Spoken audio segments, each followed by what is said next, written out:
Question 1. There were 105 bananas and 180 chikus. Mr. Lim sold an equal amount of bananas and chikus from the shop.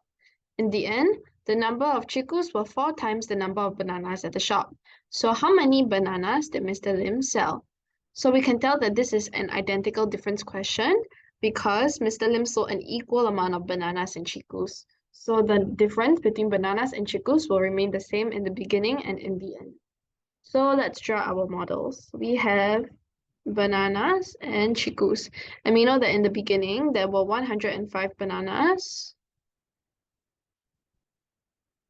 and 180 chikus. So this is 180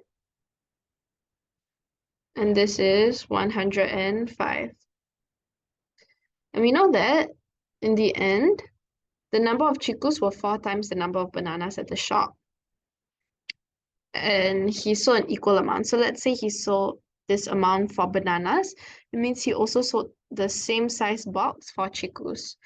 And the number of chikus were 4 times the number of bananas at the shop. So we can tell that this is 1 unit. And this difference over here is 3 units. So we realize that 3 units represents the difference between bananas and chikus. So let's write this out. 3U would be 180 minus 105, and this gives us 75. So now we can find the value of 1 unit, which is 75 divided by 3, and that gives us 25. So how many bananas did Mr. Lim sell?